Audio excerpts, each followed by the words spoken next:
Happy Tuesday. It is Tuesday, July 19th, the 200th day of the year. There are 165 days left in 2022. Welcome to another edition of Tuesdays with Thom, brought to you by the Best Girl Consulting Firm. So, as we approach our third season and our 100th episode, I'd like to pay tribute and thanks to the wonderful team that makes TWT possible every Tuesday morning. Today marks our 96th show, and thanks and gratitude go out to those who have been with us from day one. Let me start with Joyce Gilly Gossam, who has sat in for guests and our regulars when they have to occasionally miss a show. Thank you, Joyce. We all appreciate you. Emily Hedrick and Sean Jones, true teammates who are always there, not only when needed, but they have expanded their roles and continue to make me look good every week. And that's not an easy thing to do. They continue to search for ways to make the show better. They communicate regularly with our guests and potential guests. They are professionals in their everyday dealings. So thanks, Emily and Sean. Michael and Barbara, true teammates who bring their professionalism week after week with their research of our guests and their intriguing questions. Michael keeps us up on the world of business and sports. Barbara has morphed into a roving reporter. Thank you, Michael. Thank you, Barbara. And to our regulars who give so much every week. There are too many of you to name, but you know who you are. We appreciate your comments in the chat. We appreciate your guest recommendations and the fun you bring to us every week, upwards and onward towards number 100. And don't let me leave out our guests every week who make the show work, who come on and talk about their lives, their businesses, their families, whatever it is that is newsworthy that week. We appreciate you very, very much. So our G-list guest for today is Jordan Grady. Jordan is a native of Cumberland, Maryland. Jordan got an associate's degree from Garrett College. He is now the executive director of Butler County Chamber of Commerce. That is in Pennsylvania. He played basketball for 4 years at Slippery Rock. You know, you always used to hear about Slippery Rock in the movies and so on and so forth, mainly in comedy kind of things. But we actually know somebody who went to Slippery Rock now, and he's got his MBA. Grady is responsible for boosting the fiscal development in Butler County and the surrounding local areas. We look forward to that conversation. Can't wait to hear about it all. He's also a good friend of Emily Hedrick. So we get to hear more about Emily Hedrick in high school. This edition of Tuesdays with Thom, of course, is sponsored by our partners, the Best Girl Consulting Firm. Best Girl has been providing customized solutions to executive issues for 34 years. Let's hear it from Best Girl. Best Girl is a consulting firm that provides customized leadership, access and inclusion, public relations, communications, and organizational consulting services. Clients include Fortune 500 companies, utilities, higher education institutions, small businesses, and associations. Best Girl's team of consultants, led by Joyce Gilly Gossam, Emily Hedrick, and Sean Jones, partners with business and education clients to promote organizational effectiveness, communication, motivation, and leadership, with always an impact on the bottom line. Best Girl's customized consulting services include strategic planning, corporate communication, executive coaching, fundraising, and economic development. Best Girl creates the solution that fits your needs. And I've got to update this because Best Girl has been providing customized solutions now to executive issues for 35 years since we started this. All right. So let's get to our roundtable regulars. Introduce Barbara Wallace-Edwards and Michael Walker. Barbara Wallace-Edwards, I think you were at the World Games this week, and I think you attended the closing ceremony. So tell us about it, Barbara. Where are you? I'm here, Thom. Good morning to you and to our viewers. So tell us about the World Games, the closing ceremonies.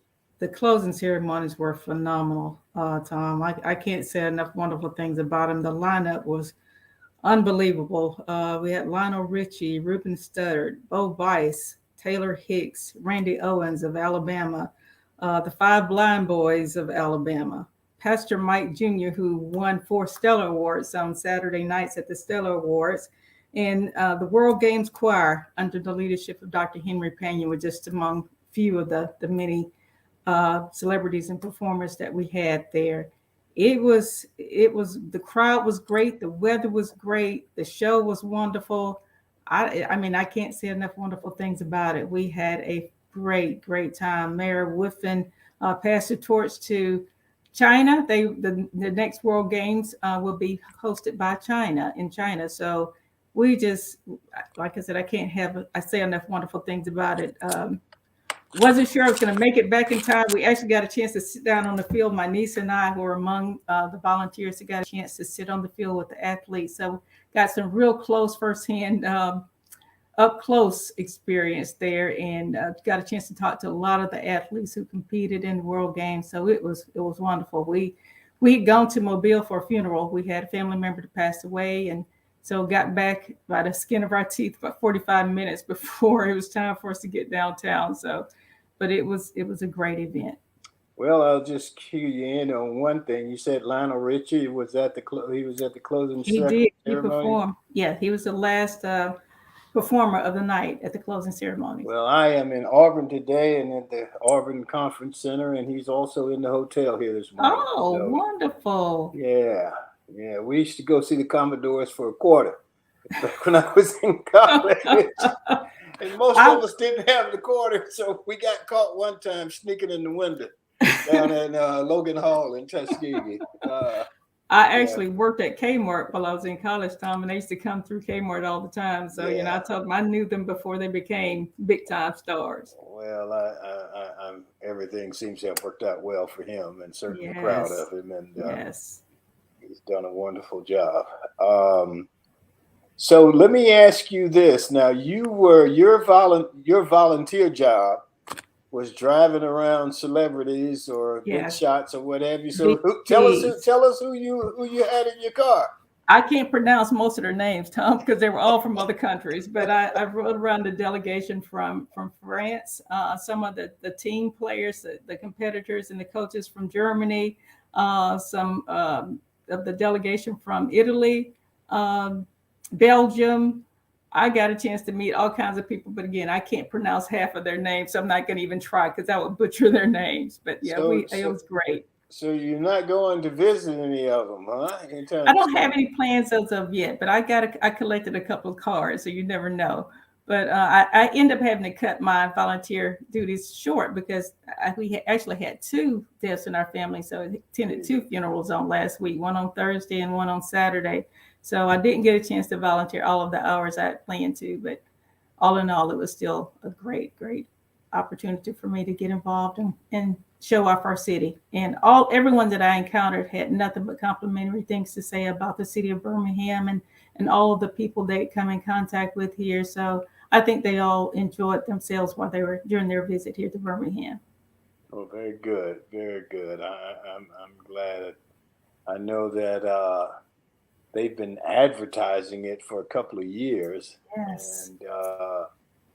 And congratulations to the mayor and his staff and all the people who worked on it and put Birmingham in the spotlight.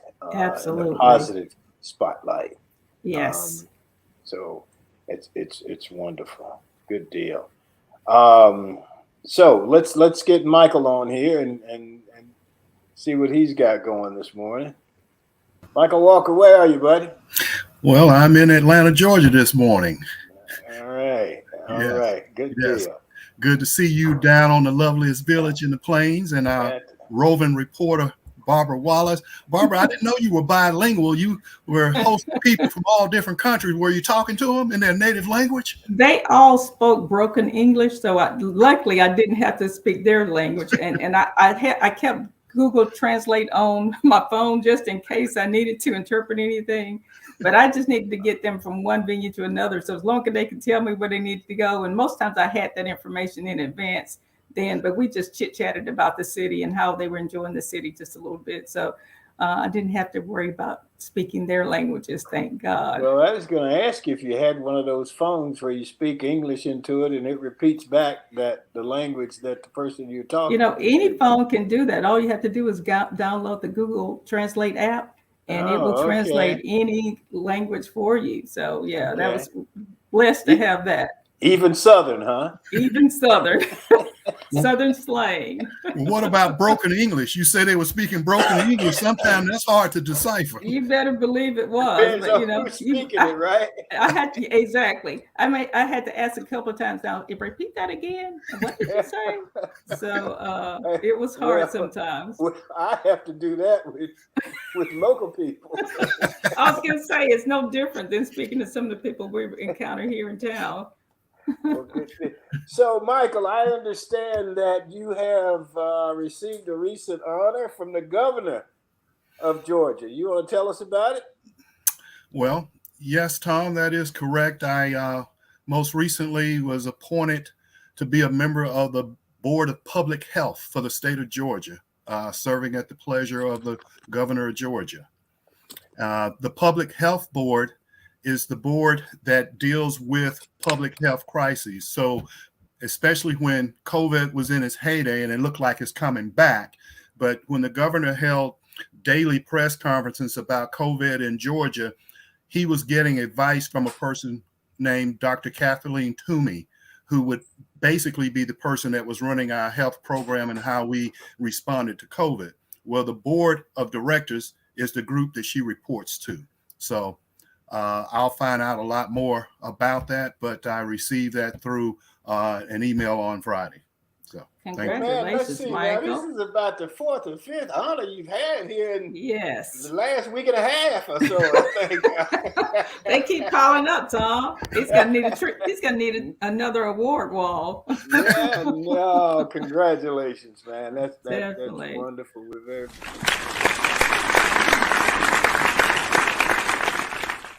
very proud of you, man. Thank you. I appreciate it. Congratulations, Michael. Thank you. Thank you. You know, I'd like to talk to you guys about a couple things. You know, we're facing some major health issues. One is monkeypox, and now it looks like it has spread it in just about every state that we have. And I've found out now they're trying to get caught up with vaccines for it. And they're saying that we may be behind the curve. And, you know, initially when monkeypox came out, they talked about it was confined to a certain group of our population, primarily bisexual or homosexual men. But now it's beginning to spread from there. So we've got to deal with that issue. And they're trying to ramp up vaccinations for that. And of course, COVID is coming back.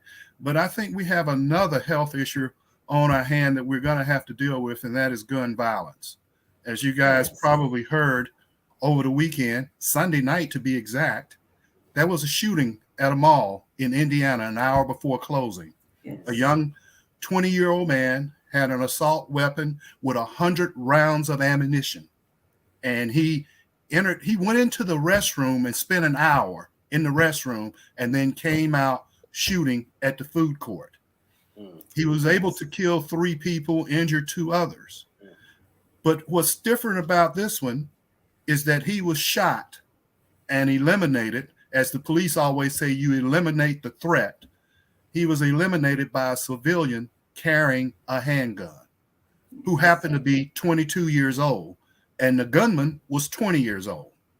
And so from what I understand, this civilian had a legally permit to carry this gun.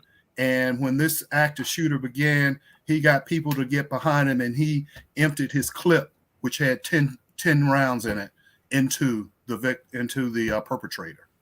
So, and you know what's so different about this is when you talk about the Uvalde situation in Texas, you had all these policemen with all the shields and all of this stuff, and they sitting out there in the hall waiting and didn't go in. And this kid was in the classroom shooting up people. So we got, and I see both sides of the issue where you say civilians shouldn't be allowed to carry guns. You know, our own governor here in Georgia, he's come under pressure because he signed into law the ability for ordinary citizens to have a weapon without having to get a license. It's like a carry permit. Well, I wonder, and the police officer in Indiana said the real hero today was the gentleman that stopped the perpetrator. So on one side of the issue, we say that people shouldn't have guns, but then if this person did not have a gun, this guy would have killed a lot more people. And they found several other guns and more ammunition in the bathroom. And not only that, when they went to his home, he kind of had booby trapped it for it to go off to blow up all the evidence and stuff. And they were able to get in there to disarm the trap.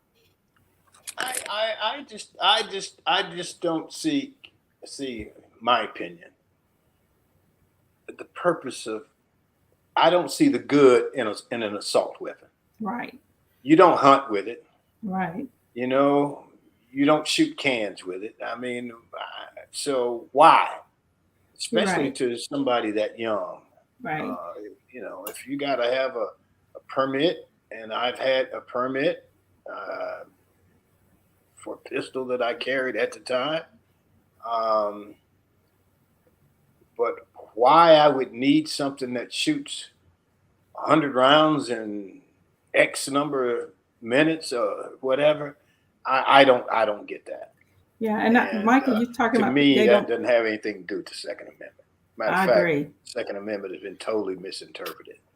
I agree totally, Thom. Michael was saying they saying they don't want people to have guns. I don't think that's as much of an issue as it is to assault rifles and things of that nature. Those are the things that most people I talk to are concerned about, you know, just letting anyone have those. Like Thom said, what do you need it for? You don't really need that in an everyday situation. And the fact that these young people can get their hands on one and they're used to assimilating these legally, right? And they're used to watching these violent video games, and they go out and it's a game to them. Yes. So that's where the issue lies. I agree and with we you. Have our politics, I guess in a lot of ways is bought and paid for. So there is no interest in doing away with assault weapons. Right. And there's all kinds of reasons and talk about mental health and so on and so forth. In the meantime, people are getting killed every day. Every day. Yeah. I think there is, like you guys are saying, there's no one size fit all, no one answer. We're going to have to kind of attack this. And I say from a holistic standpoint, from all sides. But for instance, the guy that committed the crimes in Texas is now coming out that same classroom that he went to was the one he attended in 4th grade, and he was bullied in the classroom. So now he's exacting revenge, you know, but one doesn't have anything to do with the other. No, it doesn't. And, you know, supposedly he had earned a nickname of school shooter because he was infatuated with that. So that goes to the mental illness standpoint.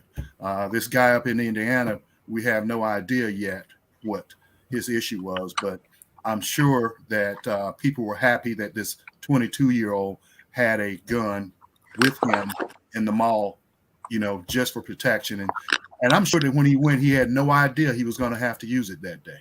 Right. You know, but it was good that he had it because he stopped a lot of people from being killed because the police were not going to be able to get there in time. That's true. Well, I don't know. It looks like we're going to have maximum security at damn near everything. Yeah. You know, in the mall, that's so true. In the theaters. I mean, I go in the theater now, man. Shit, I'm looking around, you know. Right. You know, who knows? Who might come in there and start shooting? I'm going in the grocery store looking around now, Thom. I mean, everywhere you go, you really do. You have to be so careful because it can happen anywhere. Yeah. It's ridiculous. Yeah. It really is. Hopefully, our politicians will get off of the Republican Democrat thing and decide to do what's best for the United States of America. Absolutely. I agree. I agree. Let's Tom, pray. it reminds me of when you and I talked. We always have these sidebar conversations, and the stanza that says, "America, the land of the home and the brave and the free," or free and the brave. And used to say for certain segments of the population, it's just the home of the brave. That's right. Not so much the free. Pray. Yeah, And I that's think right. that's where we are right now. It's the home of the brave, and because we're not free, as long as we have this issue dealing with gun violence. And it's become so prevalent. It's so every day. Um, Right. it's and we're sitting up arguing over who's responsible for the gas prices going up, and people are getting killed every day. Every day. And you know, they just continue to go about their. Well, I don't know if they even go about their jobs anymore. They're so busy Right. trying to win an election. That's Uh, what they're doing. and so it's I don't know, man. We're just in a, like I said, I don't hear many people, many politicians talking about what's best for the United States of America. Right. The United States of America, not the Right. Democrats, not the Republicans, the United States of America. And the key word being united. So true. So anyway, that's my 2 cents. Anything else from either one of you guys? SEC Media Days. Oh, that's right. In Atlanta, Georgia. Okay. For the first time in several years, because it's normally held in Birmingham. Right. And there's some talk that it's going to kind of move between, or maybe I should say rotate between Birmingham, possibly Atlanta, and Nashville. But it's in Atlanta this week. And Auburn will take the podium on Thursday. And all the talk is, will the Auburn coach survive the year, or what it's going to take for him to keep his job? But it's pretty interesting to have the SEC Media Days and that preseason 4-day event in Atlanta this year. But now, is the Auburn coach going to keep his job? That's the issue every year with Auburn, isn't it? It has been for quite some time. I tell people, the question, the quiz, if you wanted to put it on a game show, is who was the last coach at Auburn to leave voluntarily? Sure. Shug Jordan, 1975. Right. It's been a long time. And I'm happy to say I played for him. At least he didn't get fired. So, anything else from you guys? Tom, I just want to say it's an early happy birthday greeting to my little great nephew, Kyrie. He will turn 9 years old on Thursday, and his birthday is always really big to him. So happy birthday, Kyrie. We'll look forward to celebrating with him later. Kyrie. Kyrie. Like Kyrie Irving. After that other boy, did you? Yeah, well, I don't know if I think his parents probably did before he started acting so crazy. So he's 9 years old. So this is before the bad Kyrie Irving came out. Well, he's not bad. He's just, he expresses his way of life, I guess. We don't know what's going to happen. It's interesting now because if you watch the little sports news every day, they don't have much to talk about right now. There's baseball and then there's the All-Star game. So they just go back to Kyrie and Kevin Durant and speculate as to what's going to happen to them and where they're going to get traded and if they're going to get traded and blah, blah, blah. And LeBron and Westbrook. So yes, that's kind of what it is right now. Okay. Anything else from you guys? That's it for me. Right. Sure. Well, thank you. Let's bring Sean on. Dude got a minute.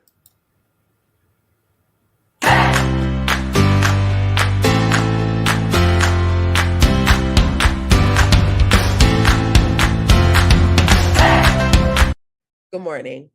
My name is Sean Jones, and this is Got a Minute. Hello to everyone joining in with us this morning. It rained all weekend in South Florida for me, And guess what I did? Okay. I'll tell you. Well, I watched an interracial dancing outcry. Now, I'm pretty sure you're all are like, Sean, what is that? But don't you worry, because I'll tell you. On this day, July 19th, 1957, 14-year-old Black singer Frankie Lyman began dancing with a white teenage girl on the TV show The Big Beat. The dance was so scandalous that it caused the cancellation of the show. Frankie Lyman was lead singer and an original of the integrated teenage group called The Teenagers. The Teenagers' first single and their biggest hit was in 1956 with the song Why Do Fools Fall in Love, which was turned into a film about Frankie's life in 1998. Thank you all for joining in. My name is Sean Jones. This has Got a Minute. Thank you, Sean. Thank you. So that was a controversy. It's amazing Surprise. where our controversies are these days. Okay, well, why don't we get to the G list? Hollywood has the A list, and here on Tuesdays with Thom, we have the G list. Now, G list guest today is Jordan Grady.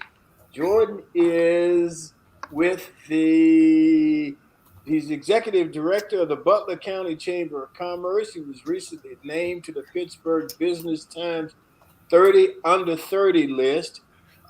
He played basketball at Slippery Rock, and he's a friend of Emily Hedrick. Let's bring Jordan on here.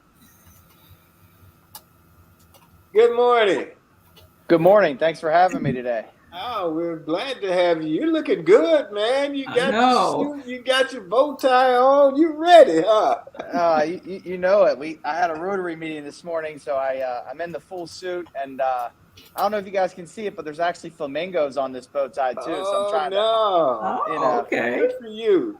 Now I gotta ask you this. I've been knowing Emily Hedrick now, I guess maybe 5-6 years. So tell us, what was it like going to high school with Emily? Oh, Emily was great. Her and I guess we would have became friends in maybe 2008 at this point. And she was great. She was down to earth and she was real. And her and I agreed on just about everything. And we had a really special friendship during high school. And, we have kept in touch periodically throughout the years. Now we're, close to 10 years removed, if not more. And it was awesome seeing Emily doing her thing down in the South and me trying to do my thing up here in Western Pennsylvania. So it was an honor when she had reached out to be a guest on this show, because I've been seeing the post, and believe it or not, I actually received one of your books in the mail from Emily years ago when I was selected to participate in a leadership program. It was the Why Are They Following Me? And I really appreciate Emily over the years. And last night we got a chance to talk for the first time in a while, and it was like we picked up right where we left off. So it was pretty awesome evening for me. Good deal. So tell me about playing basketball at Slippery Rock. You played college basketball. Now, and the reason, I don't know if it's maybe on television or movies or whatever, there was always talk about Slippery Rock, and I never knew anything about it or where they was. So what kind of, you had a good basketball career, I understand. Yeah, it was. So Slippery Rock is known in the college athletics world because there's a history with the University of Michigan, where Michigan will display all of their scores at their home football games, all the Slippery Rock scores. Oh, okay. And my freshman year, we actually got to go play Michigan in basketball for their season opener, and then we got to go to the football game the next day. And Slippery Rock has a very unique name, and a lot of folks have heard of Slippery Rock University because of Michigan putting them on the map, and then the name Slippery Rock is just so different that it sticks with a lot of people. So my career was a pretty successful one. I had a great experience both academically and athletically at Slippery Rock. I had a coach there who was very hard on me and all the other players, and the end result was we won a lot of games, but everyone who finished that and got through and graduated through his program, they were ready for anything that may have been thrown at them in real life. So I had a pretty awesome experience there, and for me it was the perfect blend of challenging academics but also allowing me to have a social life and meet friends and develop those soft skills that have really defined my professional career to date. And so now you're boosting the fiscal development in at the Butler County Chamber of Commerce. So tell us about that, and what is that like, and are you enjoying it? Well, I shouldn't ask you if you're enjoying it, because you got to say you're enjoying it. Anyway, Yeah. Go ahead, Jerry. Yeah, definitely enjoying it, and I'm in this position almost by chance or faith. My first job out of college, I was working in marketing for a nonprofit organization, and one of my roles was to be involved in the community. And the way that this organization saw that to be effective was to be involved in a chamber of commerce. From there, I got involved. We have a young professionals group here in Butler County. I got involved with that group, and then I became the chair of that young professionals group, which is about 600 members strong. And that allowed me to have an affiliate seat on the chamber board. So when it was time for this particular chamber to do some succession planning with a longstanding president who had indicated that they would like to retire, my former employer saw it as an opportunity for me professionally to develop, and they actually offered to share me as a staff with the chamber. So the chamber got the best of both worlds. That half of what was paid to me was covered by my former employer, and the other half covered by the Chamber of Commerce. Now, it was a really good plan when it was implemented on the last day in July of 2019. So the plan was I was to be part-time until early March of 2020. And as everyone in the world now knows, that was a very difficult time for all of us. And I became full-time on, I think, March 3rd of 2020. On March 8th, we decided to do the work from home model, which I think a lot of people went to. And then on March 13th, there were lockdowns and stay-at-home orders and other measures put in place to mitigate the spread of COVID. And then a few days later, the president of this organization actually contracted COVID and had a very long battle with it, which, left the organization kind of at a crossroads. I filled in and did my best. The former president did recover, and he made a full recovery. He remains very active in the organization. He's chairing. We have a past presidents committee that includes all of the former board chairs. He chairs that committee. He's involved with the events. So he's very active still, mentoring me. And here I am trying to find my way in the economic development realm. Well, I think you're doing pretty good. I said where you were what do you want to say, elected or selected as a top 30 under 30 person. You select 30 people every year, I think, under 30 years old, and they are generally, when you get something like that, that's a prediction of how great your career is going to be. Yeah, that was a really awesome experience for me. Now, I was told that I was the youngest from Butler County to ever receive the award. It's a Pittsburgh regional award, so to speak, but a lot of the list is going to be made up of Pittsburgh professionals. And, I was told that I was one of the youngest or the youngest from Butler County. And that was a great experience because that really did serve as some validation that I was on the right path. And it's motivated me to try to take it to the next level. And now it's not all roses and butterflies either. Mistakes are made. And it's been like this for a very long time, maybe my entire life. When I make mistakes, I try not to dwell on them, and I try to take a lesson and learn. And I'm just going to assume that mistakes are going to be made for pretty much the rest of my life, and it's all about your response to them, not necessarily mourning or looking to the world. People, a lot of people seem to think that the world owes them something when something goes the wrong way. I just believe total opposite. I believe that your results are the direct the results you get are because of the direct efforts you put in.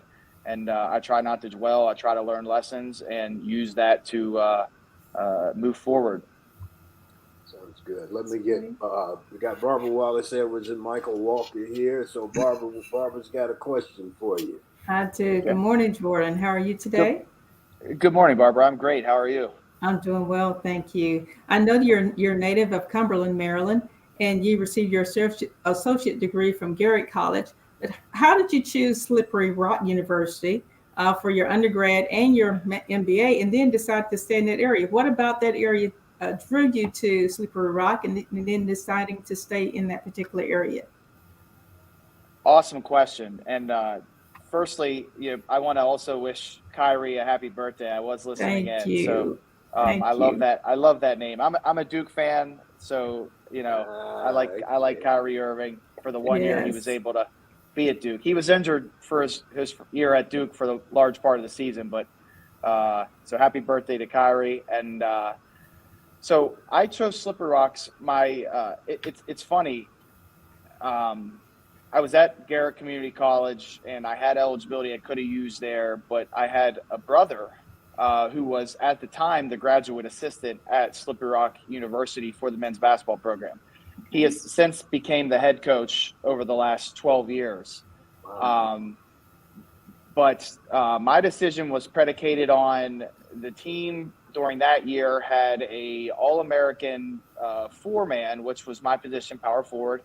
And he was going to be not eligible until the second semester. And the conversation was basically, we need a stretch forward, and we only need you for the first 13 games. And then, you can kind of go on chill mode for at least my freshman year. Right. And that's almost exactly what happened. I got to Slippery Rock as a freshman from athletic standpoint. I had an injury at Garrett College, which didn't allow me to compete, and I received a medical red shirt. And I was a rotational player my freshman year for those first 13 games, and I held it down until the All-American who couldn't play until after the semester break. And from there, my sophomore through senior year, I developed into a fairly effective player, and was kind of able to find my way. And during that time there, I have the most wins from any player that's ever played at Slippery Rock University. And I also have the most NCAA tournament. So like the big dance for Division II. Yes. We went to 3 of those during my time, which was a great experience in itself. And I think what really made me decide to stay is, and this is so weird how everything happens for a reason. I really do believe that. I had a master's degree. I had an undergrad degree in accounting, and I had a general MBA. And the problem is I didn't necessarily take the internship opportunities or the networking opportunities in college seriously.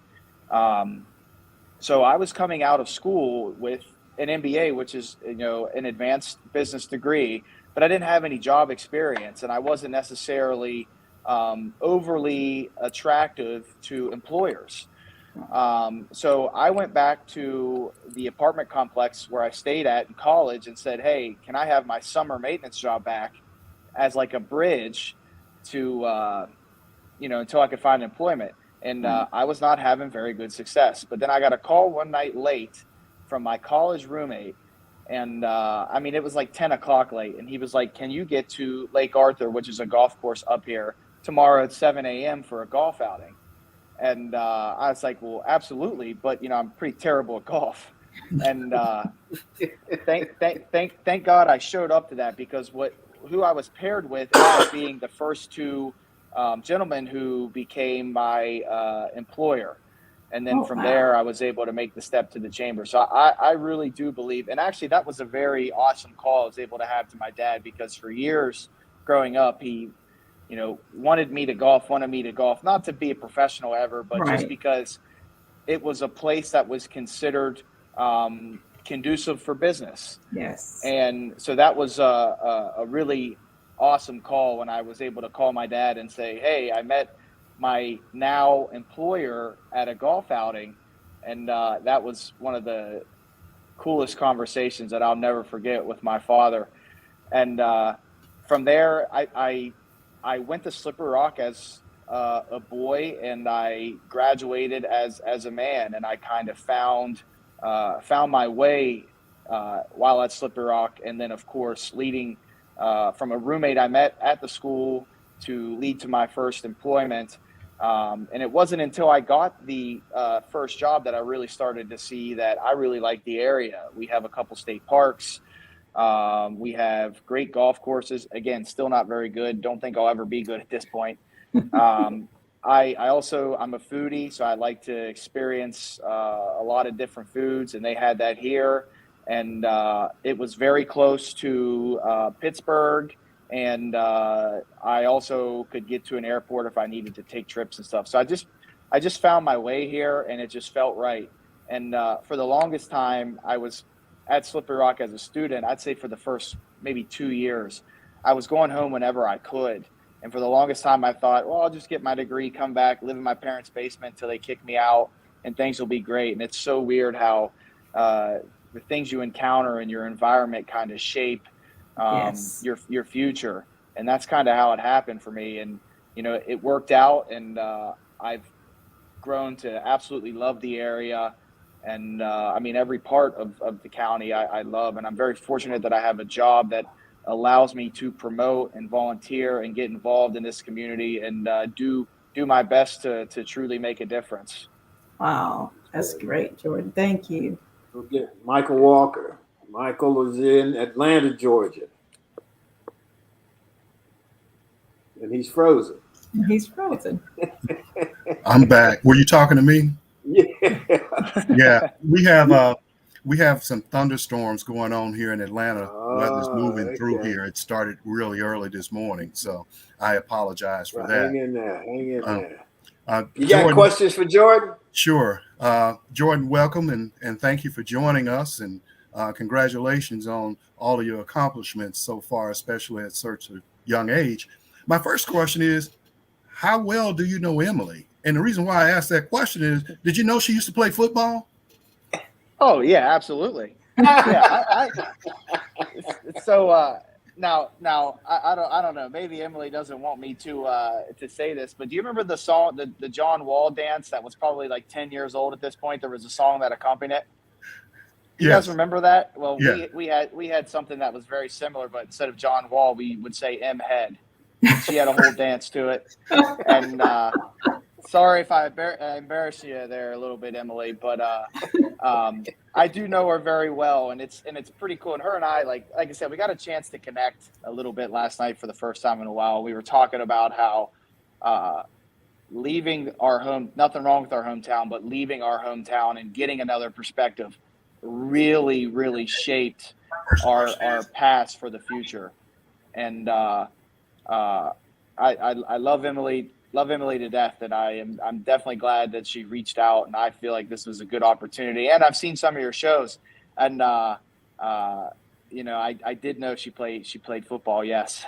Okay. All right. Well, my serious question is twofold. One is being the executive director of the Chamber of Commerce, you're working in what's called a nonprofit area. And what is your perception of being having a career in nonprofit? And then on the other side of that, what kind of programs do you use to develop economic development, and in particularly with small businesses? So working for a nonprofit. So my first job was obviously a nonprofit as well, and then this job is with the 501c6, which is still a nonprofit but a membership-based organization. It's been very challenging and rewarding, and there's been ups and downs. And I had mentioned earlier that when mistakes are made, like there's always a lesson to learn from that. And this job has been a very good teacher and has shaped not just my leadership style, but my professional personality, as I like to call it too. And I think the misconception about nonprofits is a nonprofit doesn't mean a debt collector. You still function as a business. You're ran as a business. Now, there are tax incentives, and you are granted those tax incentives as a nonprofit because you are fulfilling a mission. Now, the organization I worked for prior to this was on the human services side. So they were providing life-saving services, and they've since expanded into crisis lines. I know you know that the 988 suicide number that just got announced, they'll be running that almost across the nation. And so their mission was different. But my mission now is to impact my community, revitalize my community, and just try to make this place that we call home a bit better. And it's very rewarding and fulfilling work, and it's been an awesome experience, to say the least.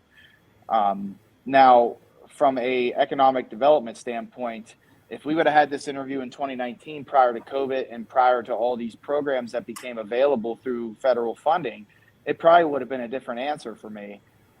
During COVID, the first, I think it was the CARES Act, we worked with our local county government and administered small business grants and as well as nonprofit grants. A business was eligible to apply for up to $25,000, and a nonprofit was eligible to apply for up to $10,000.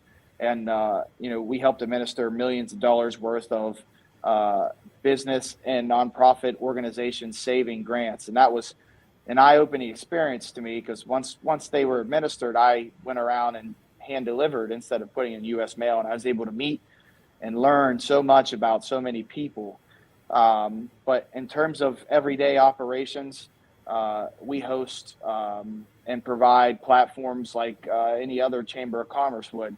We try to create social settings once a month to kind of have like a informal networking opportunities, but we also do educational and advocacy events. We offer sales training, marketing trainings, business development trainings, customer service trainings, but we also provide platforms to host both local government officials and county officials, which are still considered local, but kind of like an oversight board. We provide a platform so that they can get their message out to keep constituents informed. We also do the same.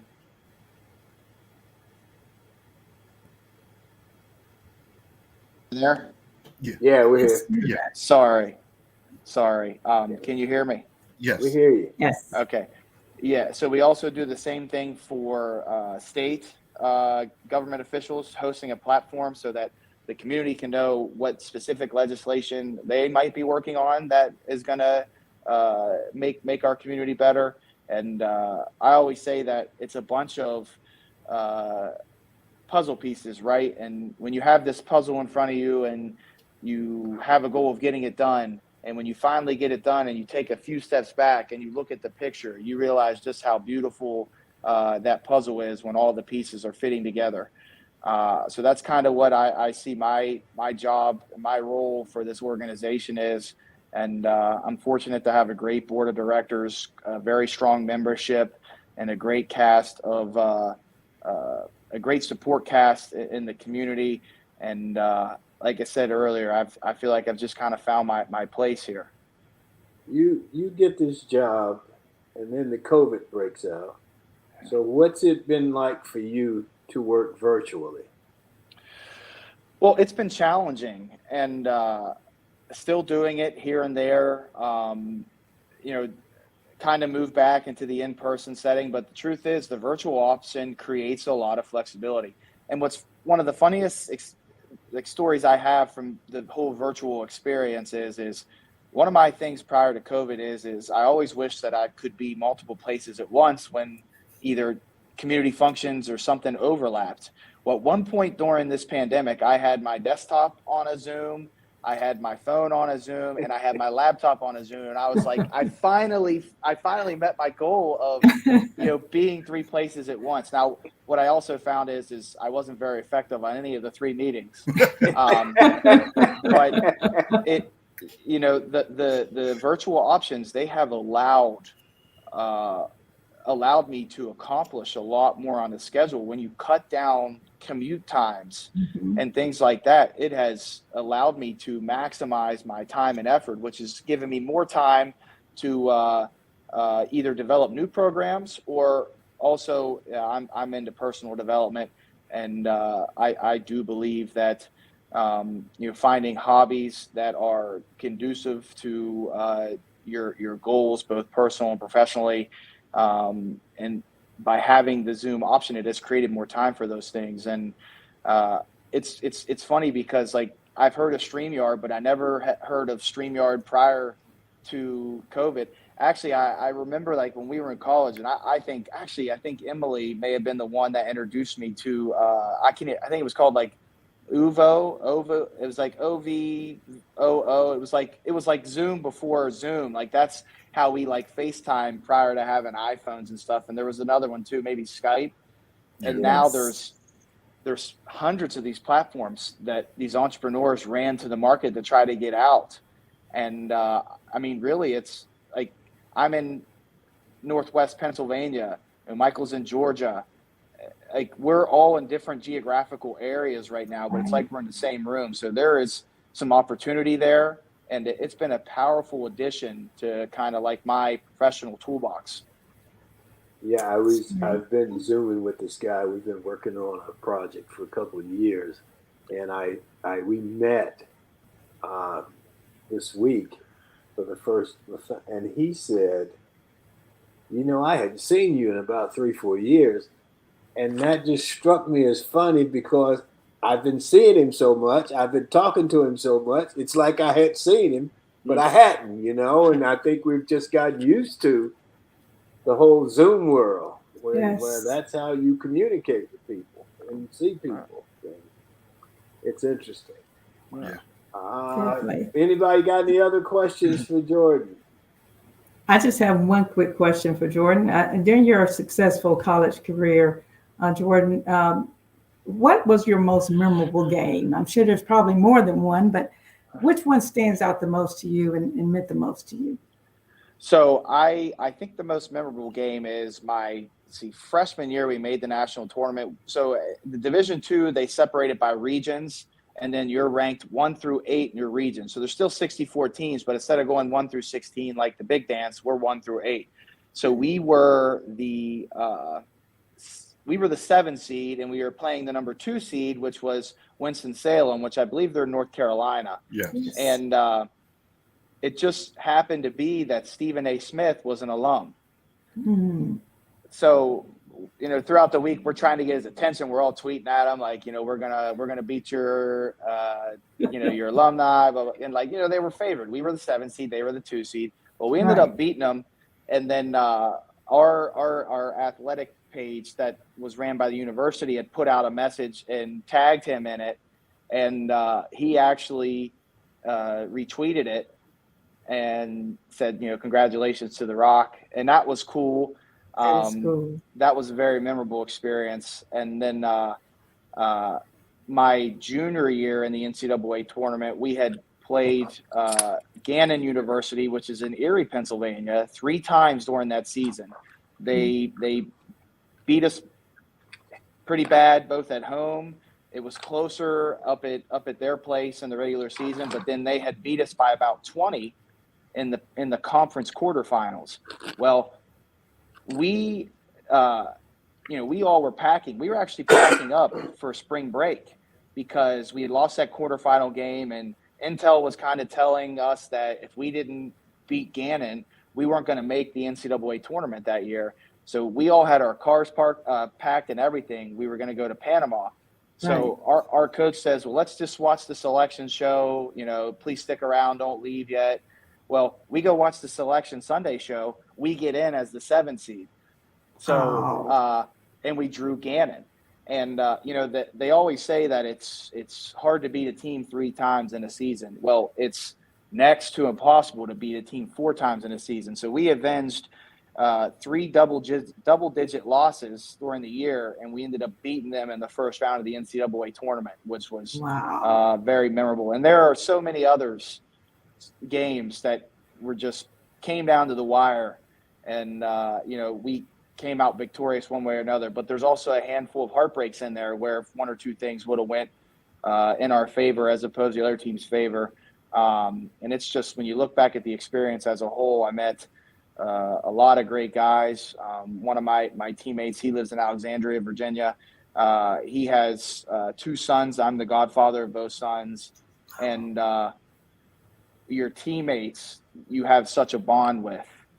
And I know for a fact that if I'm ever to run into any of them, either of a reunion or whatnot, it'll be like old times, and we'll pick up right where we left off. And that's really a special brotherhood to me that I don't think any other experience other than playing college athletics could have given me. It's like 100 best friends forever all over. I mean, some of my teammates are playing professional basketball, so it's really 100 good friends all over the world, and it was just a great experience from that side. And I mentioned earlier, I had a coach who was very hard, and there's nothing that can affect me now. I'm ready for anything that's thrown at me, so it's just all around a great memory. That's awesome. Thank you. Any other questions? I have a quick question. The fact that you played power forward in college, I know a little bit about that position. My daughter played power forward at Wake Forest. So, okay. From your perspective, who's your favorite all-time power forward? So will you consider? Would you say Tim Duncan is a power forward? Not okay. Then him for sure. I'd say he's probably like my second or third favorite player of all time. He was like the silent assassin, like and always they always would show him like when he's walking into games, he'd just have like Walmart sweatpants on and a long baggy shirt, like, and he's not to mention he went to Wake Forest too. Right. But in my opinion, there's him from a power forward standpoint. Now, I'm really too young to have been able to watch Larry Bird. But obviously, depending if you classify him as a 3 or 4, obviously Larry Bird did things that, we haven't seen with some of the passes and some of the fakes. And but I personally just too young to have been able to see him in action. So I'm going Tim Duncan. Now, I also love Dirk Nowitzki, and I think his championship run in, I think 11, maybe 12, and that was 11. I don't think you'll ever see that again because that was like the end of the super teams. Like he did it with Dirk. Like he didn't have 2 other all-stars. And that run to me, that was very memorable. And I think Dirk Nowitzki's skill set is just unmatched.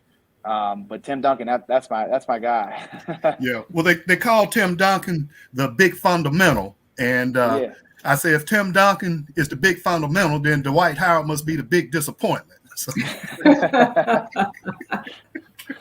Yeah, I was in Los Angeles. I at that time the Clippers weren't very good. I don't know if they're good now or not, but you could buy a 12-game package to the Clippers and go see all the good teams beat the Clippers. And so I saw Duncan play, and my God, man, he could. I tell you what. If he played with his back to the basket, if he got you on his hip, you were done. Oh yeah, you were done. You couldn't get. He had some big hips. I'll put it that way, but you couldn't get around him. He was, and I, San Antonio was my favorite team for a while. The three, he and Tony and Manu, they were great. So, any final comments, Jordan? You got anything you want to leave us with? No, but thank you. This was a great opportunity, and it was awesome to reconnect with Emily too. And I follow the Best Girl pages, and I've seen a lot of the stuff, and it was really awesome to virtually meet you all today.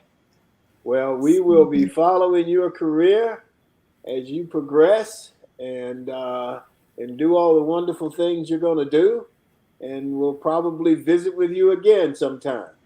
I look forward to that. Thank you. Okay. All righty. Thank you very much. Have a good day. Thank you, Jordan. Bye-bye.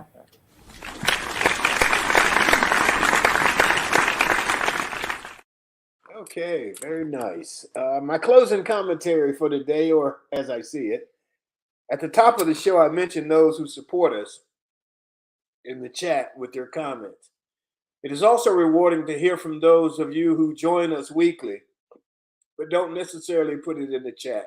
Those who mention to us a particular show, those of you from a wide geographic, professional, and gender spectrum.